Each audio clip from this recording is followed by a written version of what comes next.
नमस्कार। सरकारी परीक्षा की तैयारी मतलब भारतीय रेलवे तो पढ़ना ही पढ़ना है। ये एक ऐसा टॉपिक है जिसे बिल्कुल भी नहीं छोड़ा जा सकता। तो चलिए फटाफट से उन सभी जरूरी फैक्ट्स का एक पावर रिवीजन करते हैं जो एग्जाम में बहुत काम आएंगे। तो चलिए शुरुआत करते हैं एक क्लासिक सवाल से। ये सवाल कई बार एग्जाम्स में आ चुका है। सवाल ये है कि भारत की पहली पैसेंजर ट्रेन को खींचने वाले 3 भाप इंजनों के नाम क्या थे? जरा सोचिए, क्या याद है इसका जवाब? और सही जवाब है साहिब, सिंध और सुल्तान। जी हाँ, यही वो 3 नाम हैं जो भारतीय रेलवे के इतिहास की बिल्कुल नींव में हैं। इनको तो जरूर याद रखना है। ठीक है, तो अब जरा इतिहास की गहराइयों में चलते हैं। हमारा पहला सेक्शन है भारत की पहली रेलवे और इसकी शुरुआत यानी औपनिवेशिक काल। यहाँ पर 3 बहुत जरूरी तारीखें हैं जिन्हें याद रखना ही है। देखिए, सबसे पहले रेलवे का आइडिया आया 1832 में मद्रास में, लेकिन आइडिया को हकीकत बनने में पूरे 21 साल लग गए। आखिरकार 1853 में बॉम्बे से ठाणे के बीच भारत की पहली ट्रेन चली और फिर बस 1 साल बाद ही 1854 में पूर्वी भारत में भी हावड़ा से हुगली तक रेल का सफर शुरू हो गया। अब सवाल उठता है कि इतना बड़ा, इतना विशाल रेलवे नेटवर्क बना तो बना कैसे? तो इसका जवाब है गारंटी प्रणाली। ये आप कह सकते हैं एक बहुत ही स्मार्ट स्कीम थी। ईस्ट इंडिया कंपनी ने ब्रिटिश इन्वेस्टर्स को एक सीधा ऑफर दिया, आप पैसा लगाइए और बदले में हम आपको 5% मुनाफे और फ्री जमीन की गारंटी देंगे। बस इसी गारंटी ने भारत में रेलवे के विस्तार को मानो पंख लगा दिए। चलिए अब इतिहास से निकलकर सीधे आज पर आते हैं। अब बात करेंगे माल ढुलाई में आई क्रांति की, यानी DFC, डेडिकेटेड फ्रेट कॉरिडोर्स। ये मालगाड़ियों के लिए बने खास सुपर हाईवे हैं। तो एक और जरूरी सवाल, एक डेडिकेटेड फ्रेट कॉरिडोर यानी DFC का आखिर मेन मकसद क्या होता है? क्यों बनाए जा रहे हैं ये समझना बहुत जरूरी है।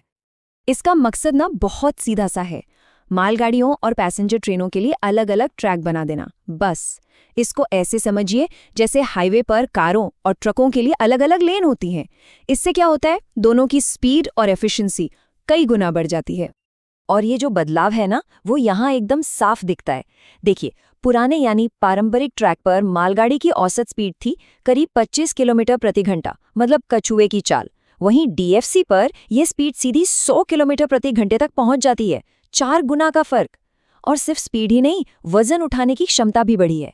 एक्सल लोड 25 टन से बढ़कर 32.5 टन हो गया है, मतलब हर पहिया अब पहले से ज्यादा वजन उठा सकता है। तो इसका हमारी इकोनॉमी पर क्या असर पड़ता है? जाहिर है बहुत बड़ा असर पड़ता है। सोचिए, जब सामान तेजी से और कम लागत पर एक जगह से दूसरी जगह पहुंचेगा तो क्या होगा? बिजनेस करना आसान होगा, सप्लाई चेन बेहतर होगी और हाँ, सबसे जरूरी बात, इससे नौकरियां भी तो पैदा होंगी। अच्छा, अब आते हैं अगले सेक्शन पर और देखते हैं कि टेक्नोलॉजी किस तरह से इंडियन रेलवेज की तस्वीर बदल रही है। अब बात करते हैं एक ऐसी टेक्नोलॉजी की जो अपने नाम की तरह ही सचमुच एक कवच का काम करती है।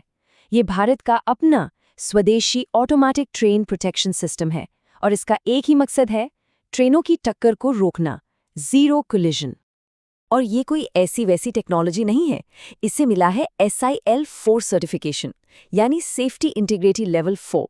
ये सेफ्टी के मामले में सबसे ऊंचा दर्जा है, मतलब आप इसे सेफ्टी का गोल्ड स्टैंडर्ड मान सकते हैं। ये इसे दुनिया के सबसे भरोसेमंद सिस्टम में से एक बनाता है। तो ये काम कैसे करता है? बहुत सिंपल है। पहला स्टेप, मान लीजिए किसी लोको पायलट ने गलती से सिग्नल तोड़ दिया, तो कवच इसे तुरंत पकड़ लेता है। दूसरा स्टेप, वो पायलट को विजुअल और ऑडियो वार्निंग देता है। और तीसरा और सबसे अहम स्टेप, अगर पायलट फिर भी कोई एक्शन नहीं लेता तो सिस्टम खुद ही ब्रेक लगा देता है और ट्रेन को रोक देता है। मतलब ये एक तरह का अदृश्य को पायलट है जो हमेशा चौकन्ना रहता है। चलिए अब बात करते हैं उस चीज की जो हम सबको सीधे तौर पर प्रभावित करती है, यानी यात्रा के अनुभवों को कैसे बेहतर बनाया जा रहा है। अब देखिए, हर जरूरत के लिए एक खास ट्रेन है। शहरों के बीच तेज सफर के लिए है वंदे भारत। इसकी खासियत है डिस्ट्रीब्यूटेड पावर, मतलब हर कोच में अपनी मोटर है। फिर है अमृत भारत, आम आदमी के लिए एक आरामदायक नॉन AC स्लीपर ट्रेन जो पुश पुल टेक्नोलॉजी पर चलती है। एक इंजन आगे से खींचता है, दूसरा पीछे से धक्का देता है। और फिर है नमो भारत, जो RRTS का हिस्सा है और आसपास के शहरों को तेजी से जोड़ने का काम कर रही है। और बात सिर्फ ट्रेनों की नहीं है, स्टेशन भी अब एयरपोर्ट की तरह बन रहे हैं। अमृत भारत स्टेशन योजना के तहत 1300, जी हाँ, 1300 से ज्यादा स्टेशंस का कायाकल्प किया जा रहा है। सोचिए, मॉडर्न सुविधाएं, साफ सफाई और साथ ही उस शहर की संस्कृति की झलक। कमाल है।